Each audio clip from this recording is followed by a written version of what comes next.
오늘 말씀 요한복음 1장 14절의 말씀입니다. 요한복음 1장 14절의 말씀. 예, 같이 화면에 있으니까요.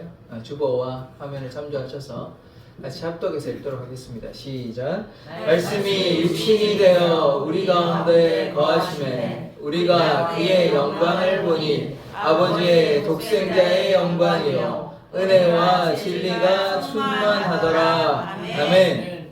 하나님, 말씀이 육신이 되셨습니다. 말씀 대신 예수님 만나고 돌아가게 하여 주시옵소서. 아멘. 예수 그리스도의 이름으로 기도드립니다. 아멘. 아멘. 우리 좌우 앞뒤를 바라보면서 예수님의 이름으로 사랑하고 축복합니다. 고백하겠습니다.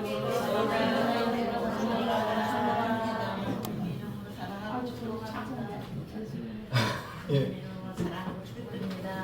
예, 예수님의 이름으로 사랑하고 축복합니다. 네, 너무나 감사한 일인데 오늘 한 분 빼고는 어제 나오시겠다 분명히 어제가 아니군요. 금요일 날 나오시겠다고 약속하셨는데 나오지 않는 분 빼고는 다 나오셨습니다. 네, 오늘 아시는 분은 아시겠지만 이렇게 누구 또 돌아오셔가지고 너무나 또 기쁘고 감사한 일입니다. 그래서 하나님께 예배하는 것이 중요하고 또 우리가 삶에서도 예배 드리고 또 하나님께 나와서 예배할 때 하나님께서 은혜 내려주십니다. 그래서 지금 이렇게 좀 방황한다 그럴까요? 그런 분들을 위해서 우리가 생각나면 꼭 기도해 주십시오. 기도할 때 하나님께서 역사해 주시고 또 그의 마음을 열어주실 줄 믿습니다. 그래서 지금 이렇게 나오셔가지고 저는 너무나 감사하고 또 하나님께서도 여러분의 마음을 기뻐 받으실 줄 믿습니다. 아멘. 아멘. 자, 오늘 말씀의 제목을 한번 보도록 하겠습니다. 같이 한번 읽어볼게요. 시작. 말씀이신 예수. 예, 말씀이신 예수. 지금 계속해서 이 표어의 말씀대로 말씀과 관련된 이 설교를 계속해서 하고 있습니다. 제가 왜 이런 말씀을 할까요? 이 말씀이 그만큼 중요하다는 것입니다. 말씀이 무엇인지 우리가 깨달아야 되고 말씀을 통하여 우리의 신앙이 자라가야 하는 것입니다.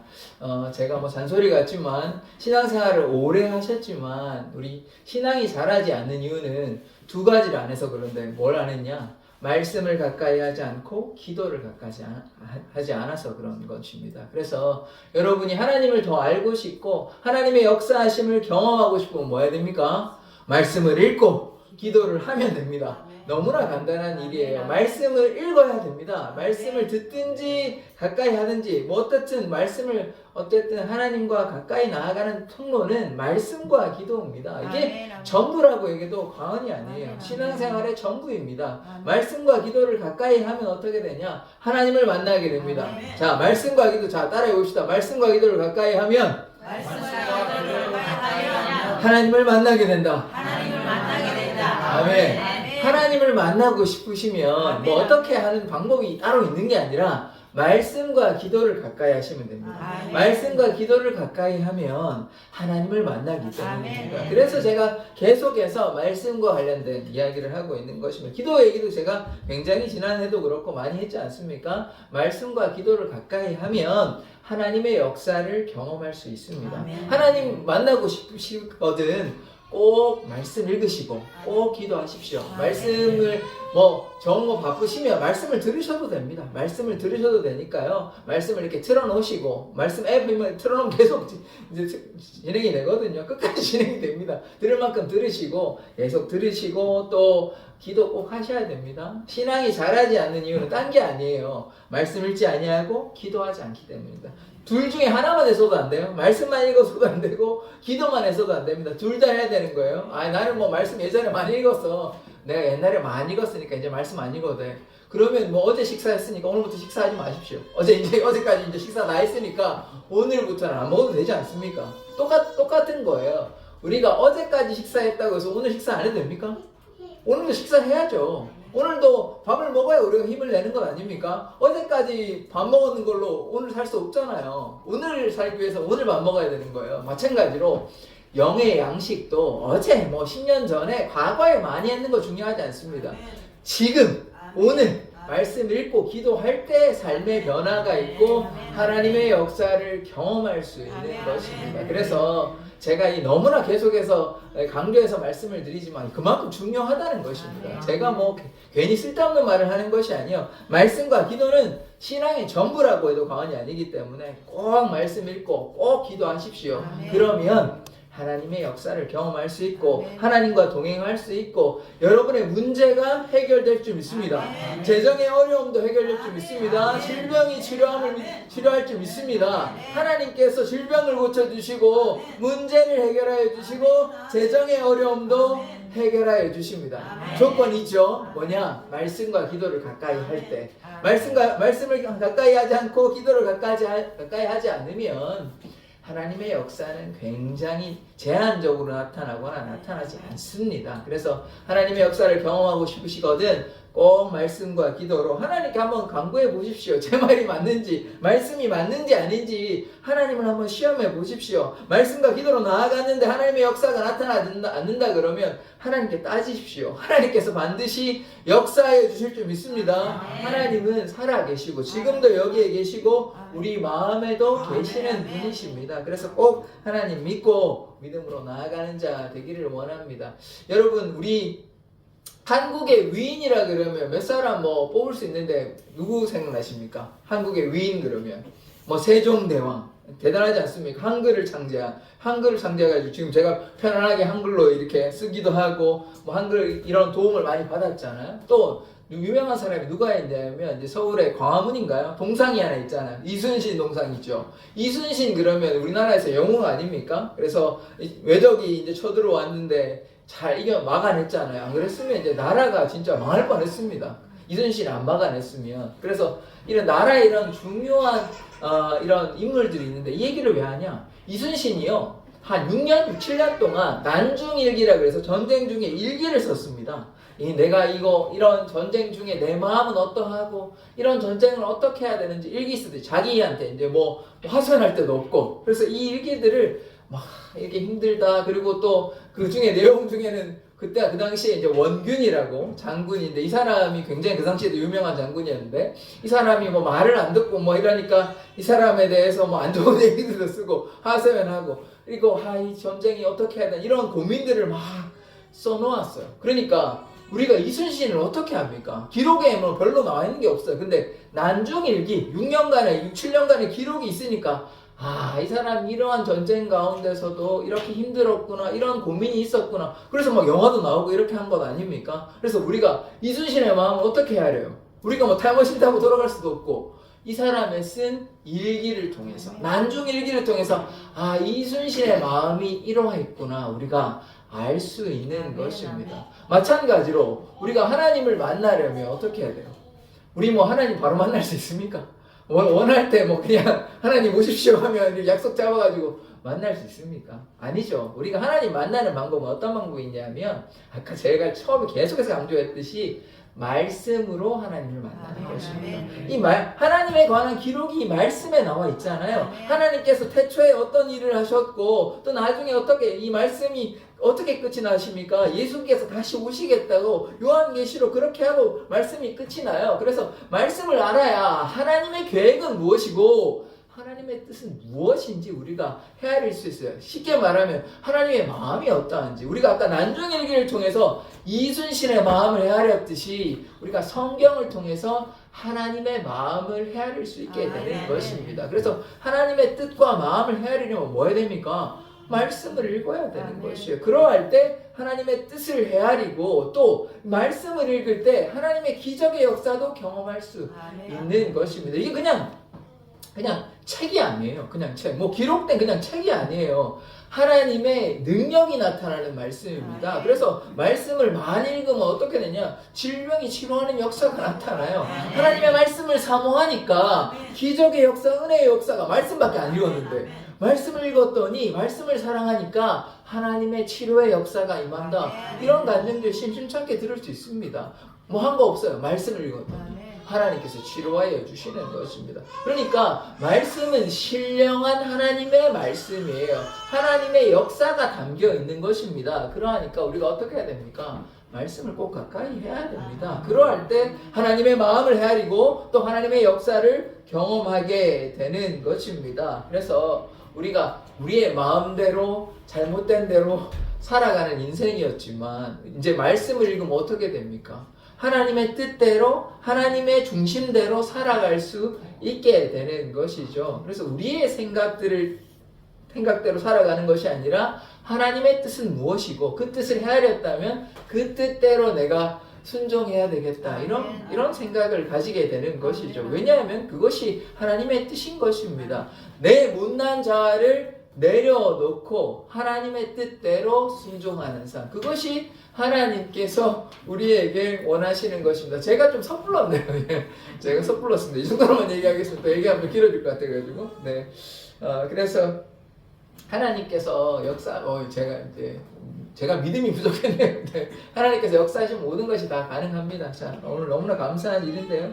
자, 그래서 이 바울도 보시면 우리가 새벽에 보지 않습니까? 예수님을 박해했던 바울이었습니다. 그렇죠. 올라가지고. 그런데 말씀을 읽어도 깨닫지 못했던 것이죠. 그런데 예수님 만나고 말씀에 대해서 새롭게 깨닫게 되고 그 다음 어떻게 됩니까? 오직 예수만을 향해 하나님을 향해 나아가고 있지 않습니까? 그래서 완전히 변화되었죠. 우리가 예전에는 예수님을 모르고 하나님을 몰라서 세상 가운데 방황할 수 있습니다. 그런데 이제는 주님 앞에 나와야 돼요. 주님 앞에 나오면 우리가 어떻게 해야 되냐? 그 뜻을 헤아리기 위해서 하나님의 마음을 우리가 헤아려야 될 것 아닙니까? 어떻게 헤아린다고요? 말씀을 통해서. 말씀을 읽고 말씀을 듣고 말씀을 묵상할 때 하나님의 뜻을 헤아릴 수 있고 그러할 때 우리의 못난 자아를 내려놓고 이제 주님만을 향해 나아갈 수 있는 것입니다.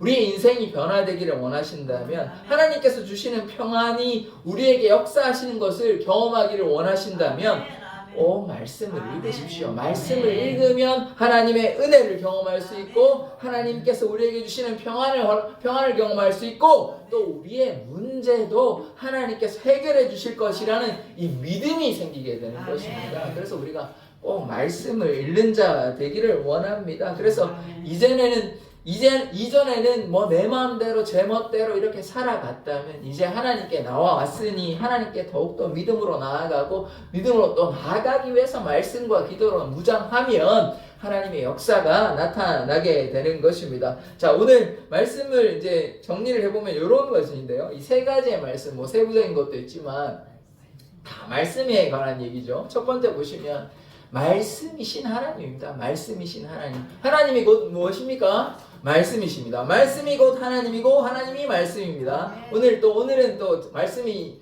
누구냐면 예수님이라는 사실을 꼭 기억해야 됩니다. 하나님이 곧 예수님이에요. 예수님을 잘 모르시면 그냥 하나님의 아들이고 인간이고 이렇게만 생각하시면 안 됩니다. 예수님이 곧 하나님 아버지 되신다는 걸 우리가 꼭 기억하셔야 되는 것이에요. 예수님과 하나님은 동등 되십니다. 자, 이게 계속 얘기하면 너무 어렵기 때문에 하나님께서 예수님 되시고 예수님께서 하나님 되신다는 걸 우리가 꼭 기억해야 됩니다. 그래서 말씀이신 하나님, 말씀이신 예수님, 이게 첫 번째고요. 두 번째, 말씀이 어떻게 됐습니까?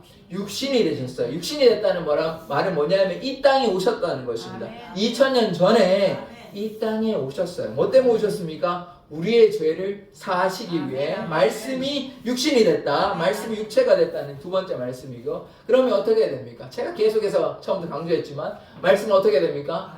가까이 해야 되는 것이에요. 이것이 예수를 믿는 믿음의 방식입니다. 신앙생활이 뭐냐? 말씀과 기도하는 겁니다. 말씀과 기도하면 하나님께서 은혜 베풀어 주시고 하나님의 생각을 깨닫게 되고 하나님의 말씀을 깨닫게 되어 하나님께 순종하는 삶을 살게 됩니다. 그래서 순종하려면 뭐 해야 되냐? 말씀과 기도하게 되고 말씀과 기도를 가까이 하면 결국 순종하게 돼요. 그러니까 방식은 하나입니다. 말씀과 기도를 하면 돼요. 그러면 그게 예수 따라가는 삶이기 때문에 오늘 그러한 삶을 살기 위해서 하나씩 한번 보도록 하겠습니다. 첫 번째, 이 말씀이신 하나님인데요. 자, 요한복음 1장 1절에서 2절까지 말씀 먼저 보도록 하겠습니다. 한번 읽어보겠습니다. 시작. 대초에 말씀이 계시니라. 이 말씀이 하나님과 함께 계셨으니 이 말씀은 곧 하나님이시라. 그가 태초에 하나님과 함께 계셨고, 아멘. 이 태초라 그러면 세상의 시작입니다. 세상의 시작. 하나님께서는 영원 전부터 영원 후까지 계셨죠. 하나님께는 사실 시작의 개념은 없습니다. 시작의 개념은 누구에게 있죠? 인간에게만 있습니다. 인간에게. 하나님이 뭐 시간에 뭐 제한을 받으시는 분은 아닙니다. 영원 전부터 영원 후까지 계셨는데 어쨌든 세상이 만들어졌잖아요. 하나님께서 만드셨으니까 그거를 뭐라고 그러냐? 태초라고 부릅니다. 세상의 시작. 태초에 뭐가 있었다고요? 말씀이 계셨다. 이 말은 세상의 시작에 말씀이 있었다는 뜻이 아니고 영원 전부터 말씀이 있었다라는 것입니다. 영원 전부터 이 말씀 대신 하나님이 존재하셨다. 하나님의 영원성에 대해서 얘기하는 것이지 세상의 시작에 말씀이 있었다 이런 뜻은 아닙니다. 정확하게 이해를 하자면 영원 전부터, 왜냐하면 시간이 없기 때문에 영원 전부터, 시간을 초월했다는 말입니다. 영원 전부터 하나님이 계셨다. 하나님이 말씀이잖아요. 말씀이 계셨다. 하나님이 계셨다라는 것입니다. 이 말씀이 하나님과 함께 계셨으니. 자, 보십시오. 말씀이 있고 또 누가 계십니까? 하나님이 계시죠. 이 말씀이 하나님과 함께 계셨다고 이야기합니다. 말씀이 하나님과 함께 계셨다. 구분해서 이야기하고 있어요. 구분해서. 근데 그러면 이 말씀이 누구실까요? 하나님. 맞습니다. 근데 오늘 말씀의 제목이 뭡니까? 오늘 말씀이신 예, 제목을 한번 다시 한번 보도록 하겠습니다. 네, 제목을 한번 다시 한번 보십시오. 말씀이신 예수. 아멘. 예, 말씀이신 누구라고요? 예수. 아멘. 예, 말씀이신 예수입니다. 예수. 자, 그래서 제가 구분했다고 말씀드렸잖아요. 말씀이 있고 하나님이 계십니다. 말씀이 하나님과 함께 계셨다. 말씀이 그럼 여기 누구십니까? 아멘. 하나님 맞는데 예수님이 하나님이잖아요. 그러니까 아버지 하나님 계시고 지금 아들 하나님인데 아들 하나님 지금 누구라고요? 말씀. 예, 예수. 예수님이 말씀이고 말씀이 하나님과 계신다. 지금 이해가 되시죠? 그러니까 말씀이신 예수께서 아버지 하나님과 어떻게 합니까? 함께 계셨다는 것입니다. 그런데 이 말씀이 곧 누구랍니까? 하나님이라고 그러죠? 근데 이거를 하나님 아버지라고 생각하지 마시고 누구라고요? 예수님. 예수님. 그러니까 쉽게 얘기하면 예수님이 말씀인데 예수님이 아버지 하나님과 계셨고 예수님이 곧 누구시랍니까? 하나님이라는 것입니다. 그래서 요한복음에서 1장 1절의 선포는 뭐냐면 예수님이 곧 하나님이라는 것입니다. 예수님이 말씀이시고 말씀이 곧 하나님이라는 것입니다. 다른 말로 예수가 곧 하나님이라는 선언을 하는 것입니다. 그래서 말씀이 예수고 예수께서 하나님 되신다. 이 말씀을 하고 있는 것이에요. 그래서 말씀이신 예수께서 하나님 되신다. 그런데 2절에 보시면 또 한번 강조하고 있죠. 근데 그럼 뭐라고 얘기합니까? 그가라고 나와 있죠. 그가 누굽니까? 지금 그가 1절에 누구 얘기하고 있죠? 우리가? 예수님 얘기했죠. 예수님이 태초에 하나님과 함께 계셨다고 한 번 더 반복해서 뭐하고 있습니까? 강조하고 있습니다. 강조하고. 누가 함께 계셨다고요? 누가? 예수님이 아버지 하나님과 함께 계셨다는 것입니다. 그래서 이 예수님이 하나님 되신다. 따로따로 우리가 구분해서 이해해야 되는데 그런데 우리가 이게 참 그냥 쉽게 얘기하면 하나이신데 둘이라는 것입니다. 하나이신 사실 셋이라는 것이죠. 이게 삼위일체의 개념인데 성부, 성자, 성령이 있습니다. 그런데 기억하셔야 되는 것은 무엇이냐 하면 하나님은 몇 분이십니까? 세 분입니까? 세 분입니까?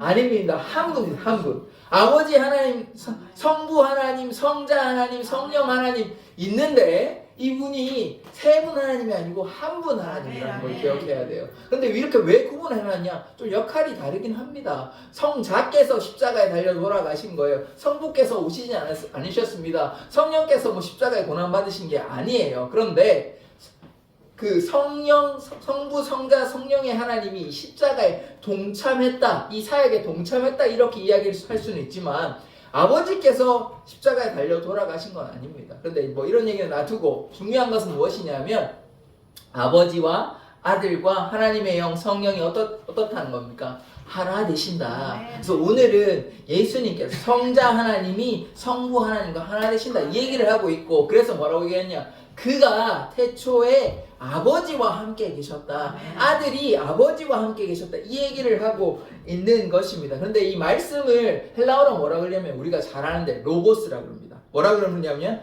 로고스라고 해요. 로고스가 뭐냐면 이게 말씀이란 말입니다. 말씀이 곧 예수고 예수께서 아버지와 함께 계셨다. 그래서 요한복음 1장에서 예수께서 말씀이 되신다. 이 말씀을 잘 기억해야 하는 것입니다. 그래서 말씀이신 예수, 로고스이신 예수를 우리가 기억하기를 원합니다. 그 말씀이 곧 하나님이 되십니다. 그래서 아까도 말씀드렸지만 예수께서 누가 되신다고요?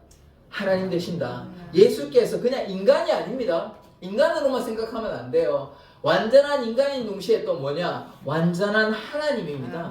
완전한 하나님. 제가 새벽에도 말씀드렸고 몇 번 말씀을 드렸지만 성경은 예수님의 간증입니다. 성경은 뭐라고요? 예수님의 간증입니다. 성경은 예수님과에 관한 이야기예요. 그래서 예수님이 없으면 우리가요 결코 구원함을 받을 수 없는 것입니다. 그래서 우리가 구원함을 받기 위해서 예수를 믿어야 되고, 예수를 믿는 그 삶이 어떠냐? 성경을 읽는 겁니다. 성경을 읽으면 예수님께서 어떻게 우리를 위해서 십자가에 달려 돌아가셨는지, 우리는 어떻게 예수님을 따라가야 되는지, 구약은 오실 메시아에 대해서, 오실 예수님에 대한 얘기고, 신약은 뭐냐 하면 다시 오실, 재림하실 예수님을 가리키는 것입니다. 그래서 성경은 전체에 누구 얘기하냐? 한 단어로만 얘기하면 예수 이야기입니다. 성경은 예수 이야기인 거예요. 그래서 예수님을 더 알아가는 삶이 신자의 삶인 것입니다. 그러할 때 우리에게 하나님의 은혜와 사랑이 임하는 것입니다. 그 다음에 말씀, 요한복음 1장 3절에서 5절의 말씀 한번 같이 읽어보도록 하겠습니다. 시작. 만물이 그로 말미암아 지은 바 되었으니 지은 것이 하나도 그가 없이는 된 것이 없느니라. 그 안에 생명이 있었으니 이 생명은 사람들의 빛이라. 빛이 어둠에 비치되 어둠이 깨닫지 못하더라. 아멘. 만물이 어떻게 됐대요? 그로 말미암아 지은 바 되었다는 것입니다. 이래서 예수님께서 아까 뭐라고 얘기했습니까? 예수님께서 하나님 되신다 그랬죠. 예수님께서 말씀 되신다 그랬죠. 그래서 로고스이신 말씀이신 예수님을 얘기하는 거고, 두 번째는 뭐냐면 예수님께서 만물이 그로 말미암아 지은 바 되었다. 이게 뭐냐면 예수님께서 곧 창조주 되신다는 겁니다. 예수님 이거 누구시라고요? 창조주가 되시는 겁니다. 보십시오. 만물이 그로 말미암아 지은 바 되었다. 예수께서 모든 만물을 지었다, 창조하였다는 것입니다. 그래서 창조는요, 하나님 아버지 또 성부, 성자, 성령, 아버지, 아들, 성령께서 같이 함께 하신 사역인 것입니다. 그런데 오늘 이 말씀에서는, 요한복음 말씀에서는 성자이신 예수를 부각해가지고 예수께서 어떻답니까? 창조하셨다는 것을 밝히고 있는 것입니다. 그래서 예수님이 누구시라고요? 창조주십니다. 예수님께서 창조되심을 기억해야 됩니다. 그래서 또 어떻게 강조하고 있냐면 지은 것이 하나도 그가 없이는 된 것이 없다. 모든 만물이 그를 빼고는, 예수님을 빼고는 지은 것이 없다. 다른 말로 예수님께서 모든 만물을 지었다는 것입니다. 그가 없이는 된 것이 없으니까. 모든 것이 예수님을 통해서 만물이 지어졌다는 것이 오늘 말씀에서 이야기하고 있는 것입니다. 그래서 예수님께서 온 만물의 창조주 되심을 기억해야 됩니다. 잘 모르시는 분은 그냥 하나님의 아들, 십자가 이런 것만 생각하는데 그게 아니고요. 예수님께서 창조자 되신다는 걸 기억해야 됩니다. 예수님께서 그냥 하나님의 아들이 되시고 그냥 십자가에 달려 돌아가시고 그것만 중요한 게 아니에요. 그것도 가장 중요한데 그것만 중요한 게 아니라 예수님께서 모든 만물을 창조하셨다는 겁니다. 여러분을 창조하시고 세상을 창조하신 분이 누구냐? 예수 그리스도라는 것입니다. 예수께서 이 모든 만물을 창조하셨다는 것. 그 다음에 4절에 보시면 그 안에 생명이 있다고 얘기합니다. 그래서 예수님께서 우리에게 뭐가 되시냐면 생명의 빛이 되시는 것입니다. 생명이 있었으니 이 생명은 사람들의 빛이라 라고 얘기하겠습니다. 자, 세상 사람들이 지금 눈에 보이기에는 뭐 화려한 삶을 살아가고 있고 또 여러 가지 뭐 안락함을 누리는 사람도 많이 있습니다. 우리가 또 육신의 눈으로만 바라보자면 뭐 너무 부러운 것들이 한두 개가 아니죠. 그러한데 그들의 삶에 예수님이 없다면 그 삶에 구원이 있습니까? 구원이 없죠. 구원이 없죠. 그냥 보기에만 보암직도 하고 먹음직도 한 거예요. 보기에는 화려해 보이고 보기에는 너무 잘된 삶을 뭐 살고 있고 복된 삶을 사는 것 같지만 그 안에 누가 없습니까? 예수님이 없습니다. 예수님이 없으면 어떻게 됩니까? 그 삶이 생명으로 나아가는 것이에요? 생명으로 나아가지 못하는 것이에요?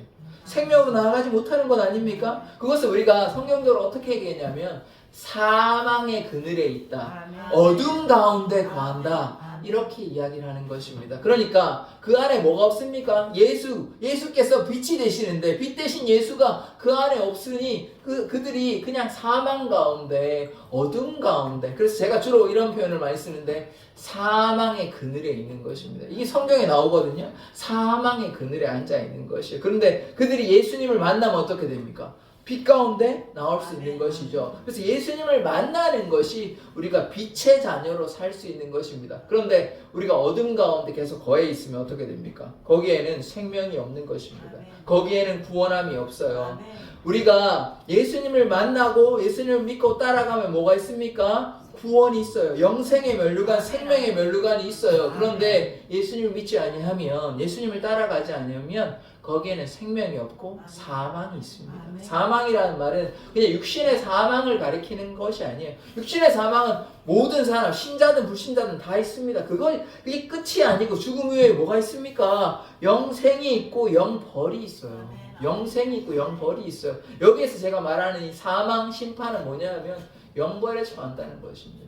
영생은 예수님과 영원히 행복하게 천국의 삶을 누릴 수 있지만 영벌은 무엇입니까? 예수님과 떨어져서 영원한 고통, 끝이 없습니다. 영원한 고통을, 멸망의 형벌을 받게 되는 것입니다. 참으로 무서운 말씀이에요. 그래서 우리가 예수님을 믿음으로 우리가 빛의 자녀 되기를 원합니다. 어둠에 있는 지금 제천에 많은 사람들이 있잖아요. 그 사람들에게 주님의 사랑을 전하십시오. 그들이 예수님께 나와야 됩니다. 그렇지 않으면 불이 타오르는, 유황불이 타오르는 그 끝이 없는 그 고통 가운데 그들이 끝이 없습니다. 우리는 죽으면 끝나잖아요. 감옥에 가면 죽으면 끝나잖아요. 더 이상 벌을 내릴 수가 없잖아요. 그런데 거기는요, 끝이 없어요. 죽음이 없든 영원히 고통받아요. 죽음에 끝이 없어요. 죽는다는 개념이 없어요. 그러니까 거기에 가지 않도록 그 사람들에게 주님의 사랑, 빛 대신 예수님을 증거하기를 원합니다. 그래서 예수님께서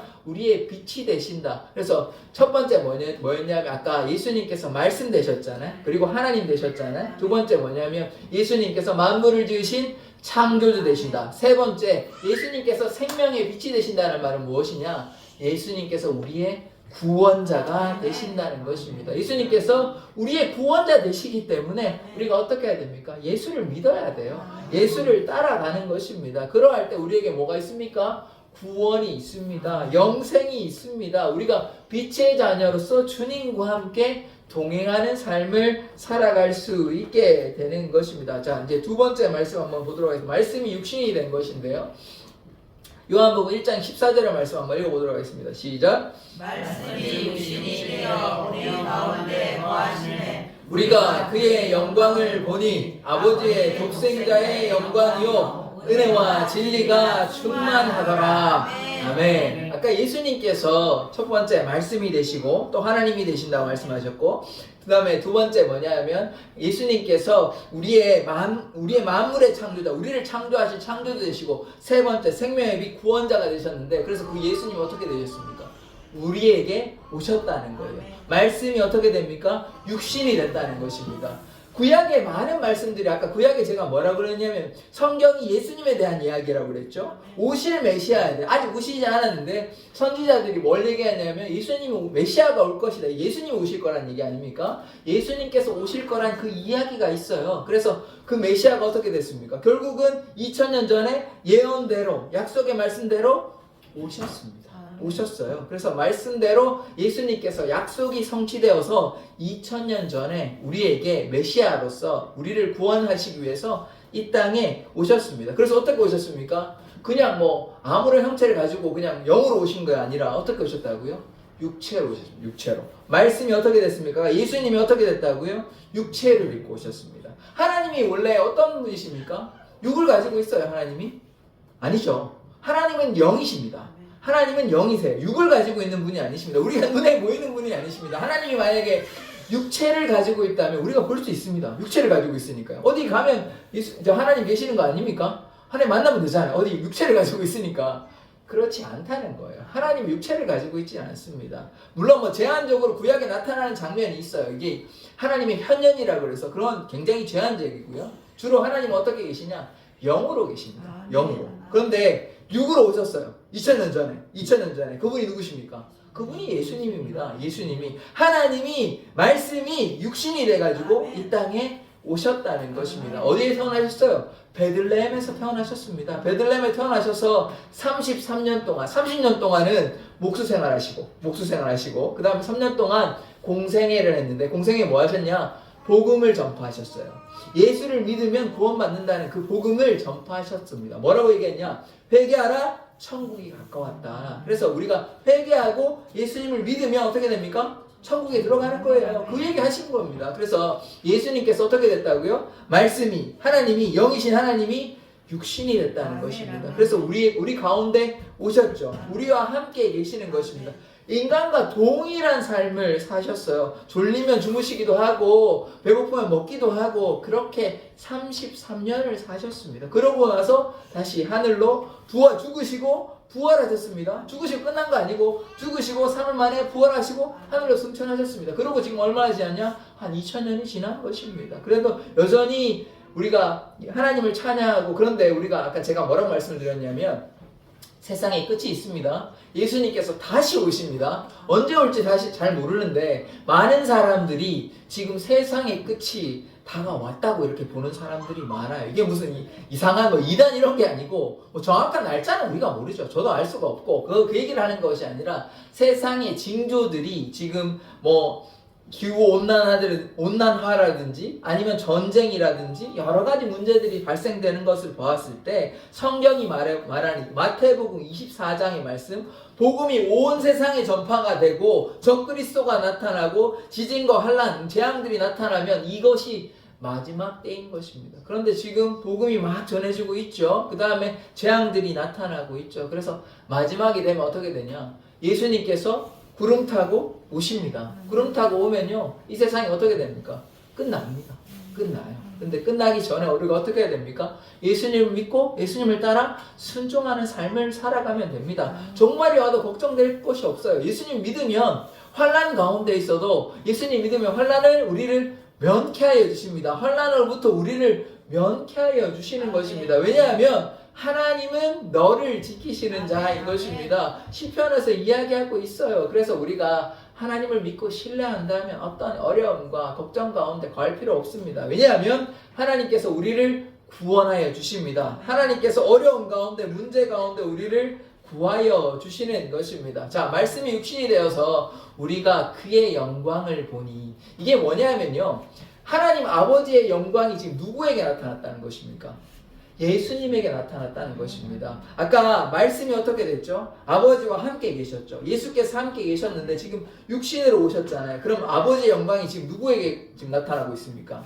예수님에게 나타나고 있는 것입니다. 그래서 그의 영광을 보니 아버지의 독생자의 영광이요. 이것은 그냥 예수님의 영광을 가리키는 것이 아니라 하나님 아버지의 하나님의 영광을 가리키는 것입니다. 그리스도의 영광이라는 말은 예수의 영광을 단독적으로 얘기하는 것이 아니라 하나님의 영광이 그리스도에게 나타난다. 예수 그리스도께서 하나님이 되신다. 이 얘기를 하고 있는 것입니다. 그 다음에 은혜와 진리가 충만하더라. 이 말씀이 참 이거 우리가 오늘 좀 주목해야 되는 말씀인데 은혜가요 헬라어로 카리스입니다. 카리스. 이 카리스라는 말을 하나 알아두면 좋고 그 다음에 이 진리가 뭐냐면 알레테이아라는 것인데요. 알레테이아. 그래서 이 카리스와 알레테이아가 뭐냐면 은혜와 진리가 상호 보완하는 겁니다. 상호 보완하는 거. 이게 언뜻 지금 잘 안 와닿으실 텐데 예수 그리스도의 십자가가 뭘 가리키냐면 하나님의 사랑과 은혜를 보여주죠. 왜냐하면 우리가 예수 그리스도 안 오셨다면 우리 어떻게 됩니까? 우리 다 뭐 구원 받지 못합니다. 그냥 사망에 다 이르는 거예요. 왜냐하면 구원자가 없잖아요. 그런데 2000년 전에 예수님을 통해서 하나님의 은혜가 누구에게 나타났습니까? 예수께 나타났죠. 그래서 우리가 예수를 믿으면 구원받을 수 있죠. 하나님의 은혜와 사랑, 은혜 나왔죠. 그 다음에 뒤에 뭡니까? 진리라고 얘기하였죠. 진리는 뭐냐면 이게 망각하지 않는 거거든요. 알레테이아가 뭐냐면 망각하지 않겠다라는 거거든요. 이게 뭐냐면 우리가 그 그림자가 있으면 실체가 있죠. 그림자가 있으면 실체가 있지 않습니까? 낮에 해가 이렇게 비출 때, 사람을 뭐 비추거나 건물을 비출 때 그림자를 보면 그림자만 있습니까? 실체가 있잖아요. 건물이 있거나 사람이 있거나 실체가 있잖아요. 구약은 그 구약의 율법은 뭐냐면 그림자, 모형이에요. 그럼 실체는 누구냐? 예수님인 것입니다. 그러니까 구약은 예수님의 그림자예요. 모형이에요. 실체는 뭐냐? 이게 진리인데 진리가 누구십니까? 예수입니다. 예수. 그래서 이 진리가 뭘 보여주냐면 예수 그리스도를 나타내는 것입니다. 또 이 아까 십자가 제가 말씀드렸잖아요. 십자가 아까 은혜와 진리가 충만한다고 했잖아요. 예수님 안에 은혜와 진리, 하나님의 사랑을 예수님을 통해서 나타나셨는데 또 뭘 나타나셨냐면 예수님께서 진리 되셔서 실체 되신다고 했잖아요. 진리 되셔서 그런데 여기서 또 우리가 뭘 볼 수 있냐면 하나님의 공의를 볼 수 있는 것입니다. 하나님의 공의 뭐냐? 죄를 지었으면 거기에 대한 뭐가 있어야 됩니까? 대가가 필요하죠. 죄를 지었는데 그냥 뭐 오늘부터 너는 괜찮아가 아닙니다. 우리의 죄를 누가 대신 담당하셨어요? 예수께서 담당하셨지 않습니까? 예수께서 십자가에 그냥 말로 그냥 내가 이 정도 했으니까 됐지 내려오셨고 이런 거 아니에요. 어떻게 하셨어요? 죽으셨다니까. 우리를 대신해서 죽었어요. 그러니까 죄에 대한 뭐가 있습니까? 대가가 있어요. 대가. 죄에 대한 징계가 있다니까. 죄가 그냥 오늘부터 그냥 없이 해줄게. 오늘부터 그냥 없는 걸로 해줄게. 쳐줄게. 이게 아니에요. 죄에 대한 반드시 뭐가 있어야 됩니까? 징계가 있어요. 대가가 있어요. 그걸 누가 담당하셨습니까? 예수께서. 그래서 하나님의 은혜, 하나님의 사랑, 하나님의 공의가 어디 나타났습니까? 십자가, 예수를 통해 십자가에 나타난 것입니다. 그래서 은혜와 진리가 충만하다라는 말은 예수의 십자가를 가리키는 것이에요. 십자가 안에 은혜와 진리가 다 들어가 있는 것입니다. 하나님의 사랑과 은혜가 십자가를 통해 나타나 있죠. 그런데 뭐가 또 있습니까? 진리가 있지 않습니까? 예수를 통해서만 우리가 구원을 받는 것이에요. 그래서 십자가는 예수님의 은혜와 진리를 나타내고 또 그 안에 뭐가 있다고 말씀드렸습니까? 공의요, 공의. 죄에 대한 대가. 하나님의 의가 있는 것이에요. 죄가 있으면 죄를 허물기 위해서는 뭐가 있어야 되냐면 하나님의 의가 있어야 됩니다. 하나님의 의가 누구십니까? 예수예요, 예수. 예수의 피로 말미암아 그 죄가 사함을 받는 것입니다. 왜냐하면 그 내 죄를 대신하기 위해서 예수님께서 대신해서 십자가에 달려 돌아가셨기 때문에. 구약의 레위기 읽어보시면요. 동물, 소, 양 잡아가지고요. 죄를 전가합니다. 그래서 죄를 전가해 피를 보면서 이렇게 너 죄가 심각하다. 이거 보여주는 거예요. 그 죄를 지금 누가 감당하셨다고요?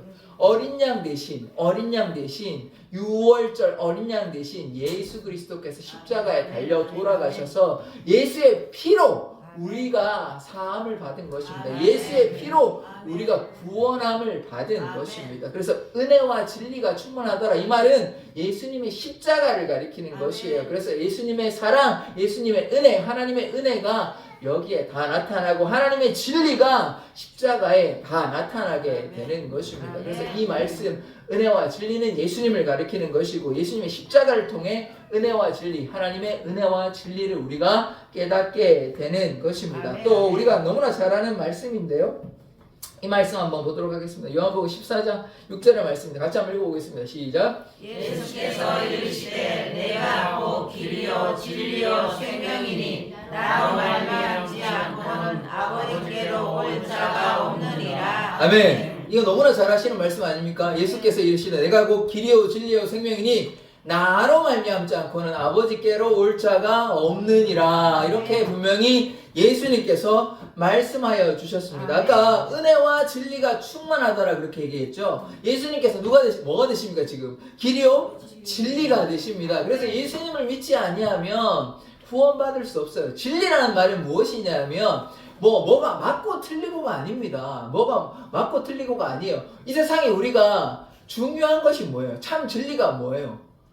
우리가 그냥 이렇게 살아가다가 죽는다 이런 게 진리입니까? 그거 그냥 이야기하는 것이고요. 우리에게 구원함이 없다면 우리의 삶이 무슨 소용이 있습니까? 우리의 부귀영화가 무슨 소용이 있고 수많은 돈, 권력, 명예 이게 무슨 소용이 있습니까? 우리가 결국 뭐 해야 되죠? 구원함 받아야 되는 것 아닙니까? 영생을 누려야 되는 것 아닙니까? 그것을 누가 주신다는 겁니까? 예수께서요. 예수께서 진리 되셔서 예수를 믿고 따라가면 예수께서 진리 되시기 때문에 우리가 구원함을 받을 수 있다는 것입니다. 그래서 나로 말미암지 않고는 아버지께로 갈 자가 없다. 이 말은 뭐냐면 예수님을 믿으면 아버지께로 갈 수 있다. 이 얘기를 하는 것이죠. 예수님께서 진리 되시기 때문에 예수님을 믿고 십자가의 보혈의 능력을 믿으면 우리에게 구원이 있는 것입니다. 그래서 우리가 꼭 예수를 믿는 자 되기를 원합니다. 예수께서 진리 되심으로 우리가 예수를 믿으면 하나님께 나아갈 수 있음을 고백합니다. 그래서 우리가 예수님께서 길 되시고 진리 되시고 생명 되신다는 걸 꼭 기억하기를 원합니다. 이 말씀이 아까 은혜와 진리가 충만하다는 것입니다. 예수님께서 진리 되시기 때문에 예수님의 그 말씀에 순종하면, 우리가 예수님 따라가면 우리가 구원함을 받는다는 것입니다. 그래서 세 번째 무엇입니까? 말씀을 가까이 해야 되는 것입니다. 오늘 세 가지 말씀이 있었는데 첫 번째 기억나십니까? 첫 번째 뭐였죠?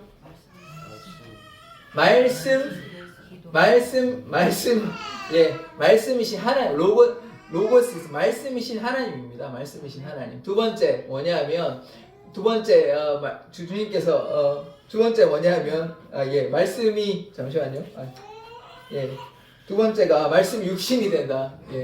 말씀이 육신이 되고, 세 번째 말씀을 가까이 해야 되는 것입니다. 그래서 우리가 이 말씀이 결국 누구시라는 얘기입니까?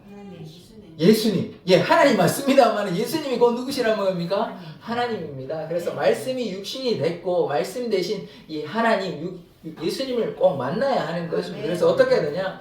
말씀을 가까이 하는 자 되기를 원합니다. 자, 그래서 말씀을 어떻게 가까이 해야 되냐면, 한번 보십시다. 야고보서 4장 8절 말씀인데요. 한번 읽어보도록 하겠습니다. 시작. 하나님을 가까이 하라. 그리하면 너희를 가까이 하시리라. 아멘. 자, 야고보서 4장 8절에 어떻게 얘기합니까? 하나님을 가까이 하면 하나님께서도 여러분을 가까이 하신다고, 너희를 가까이 하신다고 이야기합니다. 어떻게 가까이 할까요? 아까 제가 이미 말씀을 드렸지 않습니까? 처음에 뭐라고 말씀드렸죠? 말씀과 기도로, 말씀을 가까이 하는 것이 하나님을 가까이 하는 것이라고 얘기했잖아요. 기도하는 것이 하나님을 가까이 하는 것이라고 했잖아요. 하나님을 가까이 하면 하나님께서 가까이 하신다는 것입니다. 하나님이 가까이 하신다는 것은 그냥 가까이 구경하신다는 것입니까? 아니죠. 우리의 삶을 붙잡으시고 인도하여 주신다는 것입니다. 그래서 우리가 우리의 못난 자아를 내려놓고 그리스도를 향해, 하나님을 향해 믿음으로 나아가야 하는 것입니다. 이것이 말씀을 가까이 하는 것입니다. 그것이 하나님을 가까이 하는 것이죠. 그 다음 말씀 한번 보도록 하겠습니다. 시편 119편 103절의 말씀인데요. 한번 읽어보도록 하겠습니다. 시작. 주의 말씀의 맛이 내게 어찌 그리 단지요. 내 입에 꿀보다 더 다니이다. 아멘. 하나님의 말씀이 꿀보다 더 다십니까? 아멘. 이런 고백이 나오시는 분들은 참 말씀을 사랑하시는 분인 줄 믿습니다. 세상에 아까도 말씀드렸지만 보암직도 하고 먹음직도 하고 달콤해 보이는 것들은 마음을, 영혼을 상하게 합니다. 겉으로 봤을 때는 좋아 보이고 한데 어떻게 돼요? 속으로는 배탈이 납니다. 영혼에 배탈이 나게 되는 것이에요. 그런데 하나님의 말씀은 어떻습니까? 조금 어려울 수 있습니다. 조금 힘들 수 있습니다. 그런데 말씀을 사랑하고 가까이 하고 묵상하면 어떻게 됩니까? 꿀보다 더 달대요. 꿀보다 더 달대요. 그래서 하나님의 말씀을 가까이 하면 생명 대신 이 말씀이 어디에 임합니까? 우리의 마음 가운데 임하는 것이에요. 그래서 꿀보다 더 단 이 말씀을 가까이 하는 자 되기를 원합니다. 우리가 여러 가지 어려움이 있잖아요. 인생이 참으로 쉽지 않잖아요. 그런데 우리 인생이 때로 쓰고 아프고 쓰라리고 이럴 때 어떻게 하라는 겁니까?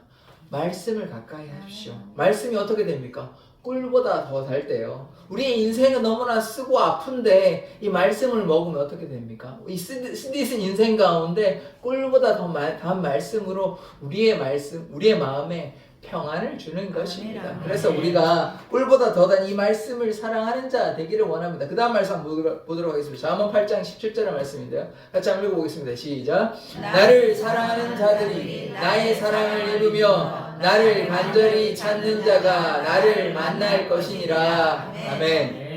나를 사랑하는 자들이 어떻게 됩니까? 나의 사랑을 입습니다. 하나님을 사랑하는 자가 하나님의 사랑을 경험하게 되는 것이에요. 하나님께서 먼저 우리를 사랑하여 주셨습니다. 우리가 먼저 하나님 사랑한 건 아닌데, 하나님이 사랑해 주셨다고 해서 우리가 수동적으로 가만히 있고 하나님 알아서 하십시오 이렇게 하면 해서는 안 되고, 하나님의 사랑을 깨달았으면 우리도 어떻게 해야 됩니까? 하나님을 사랑해야 되죠. 하나님을 사랑하면 하나님의 사랑을 우리가 입게 되는 것입니다. 나를 사랑하는 자가 나의 사랑을 입는다는 것이에요. 하나님의 사랑한다면 그 사랑을 고백하는 것입니다. 하나님께 순종하는 것이에요. 그러면 하나님의 사랑이 우리에게 임하게 되는 것입니다. 그 이야기를 지금 말씀하고 있는 것입니다. 또 뒤에 이 반복적으로 강조해서 얘기하고 있는 건데, 나를 간절히 찾는 자가 나를 만날 것이니라. 어떻게 됩니까? 아까 하나님을 어떻게 갈까요? 나를 간절히 찾으래요. 간절히 찾으면 어떻게 된대요? 하나님을 만나게 된다 얘기하죠.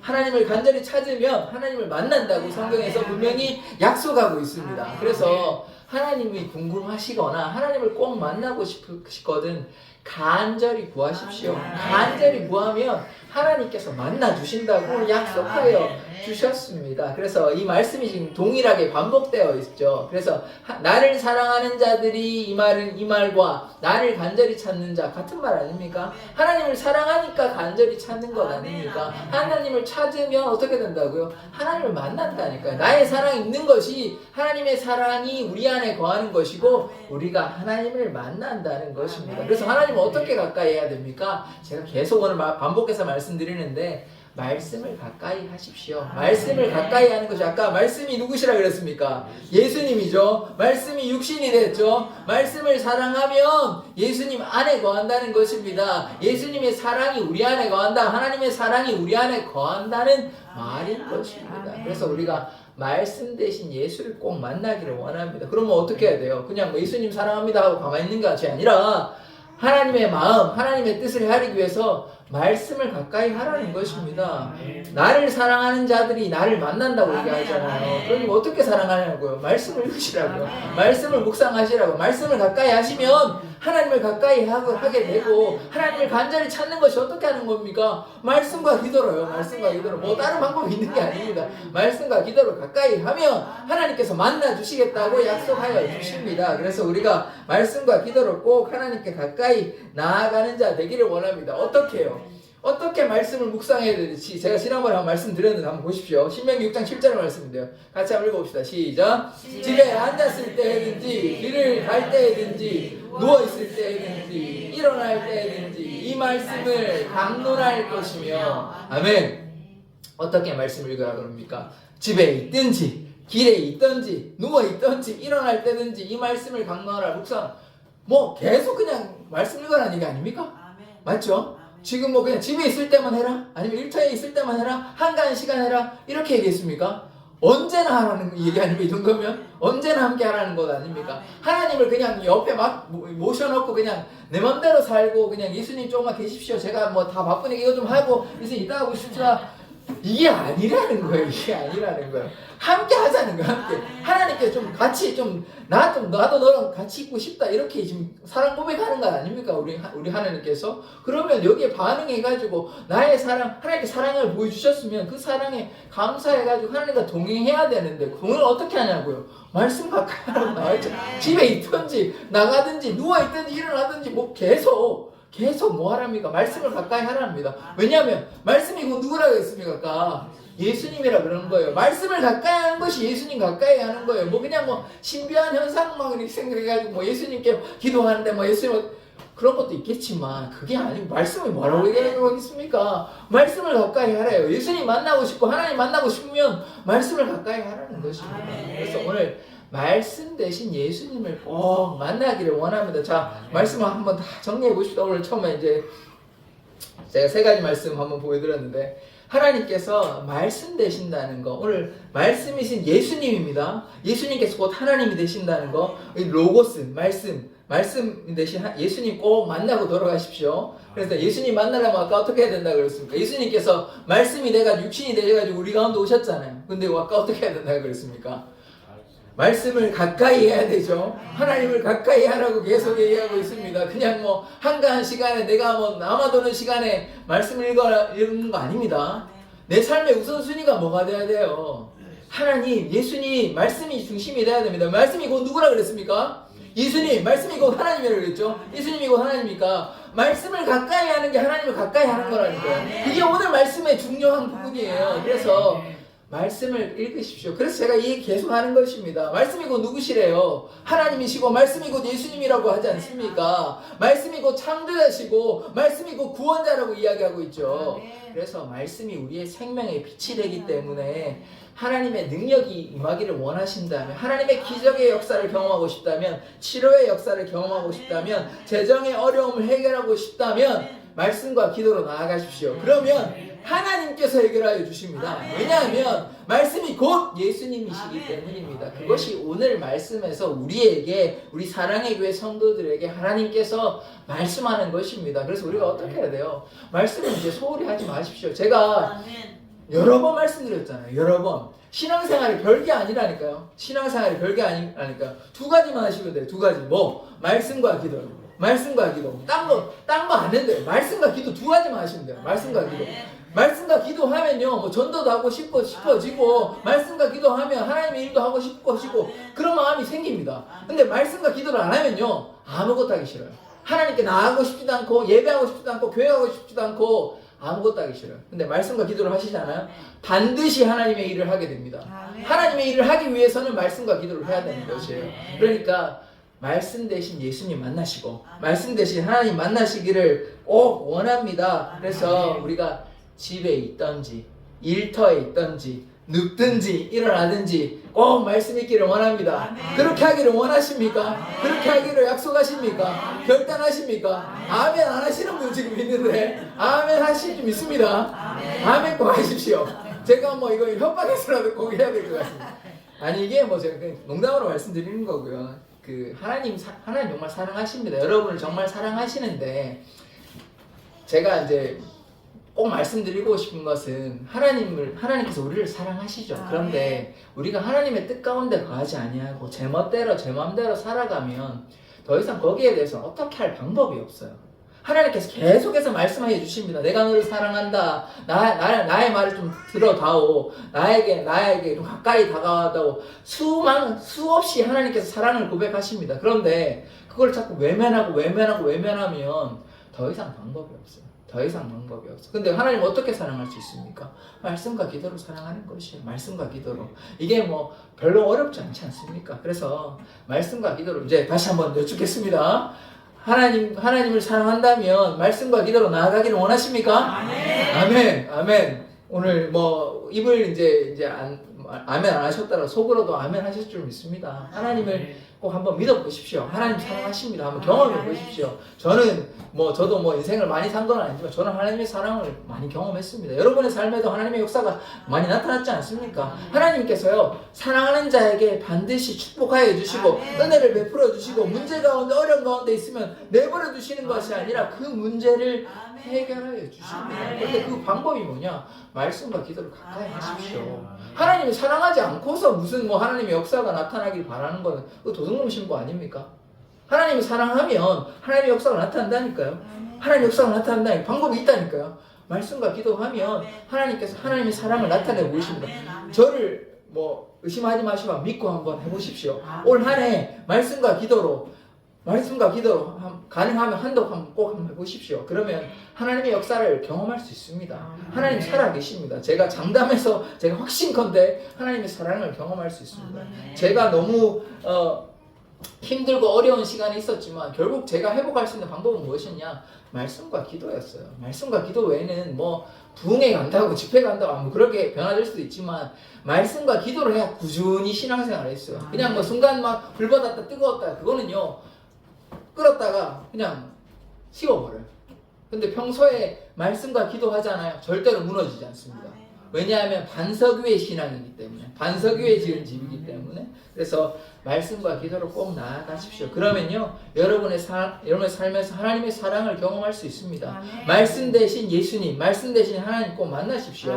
하나님께서 여러분 사랑하십니다. 그 사랑을 경험하기 원하신다면 말씀 한번 읽어보십시오. 말씀 가운데 하나님의 사랑의 고백을 여러분들이 깨달을 수 있을 것입니다. 그래서 말씀을 꼭 사랑하는 자, 그리하여 하나님의 사랑받는 자 되기를 원합니다. 기도하겠습니다. 하나님, 말씀이신 예수님을 오늘 만나기를 원합니다. 오늘 사랑의 교회 성도들에게 하나님께서 말씀을 가까이 하라, 내가 너희를 가까이 하겠다고 주님께서 말씀하셨사오니 이제 우리 사랑의 교회 성도가 모두 예수님의 그 말씀, 하나님의 말씀을 사랑하며 하나님의 뜻 가운데 거하는 삶을 살아가게 될 줄 믿고 감사드립니다. 우리의 삶 가운데 역사해 주시고 인도하여 주시옵소서. 감사드리며 예수 그리스도의 이름으로 기도드립니다. 아멘.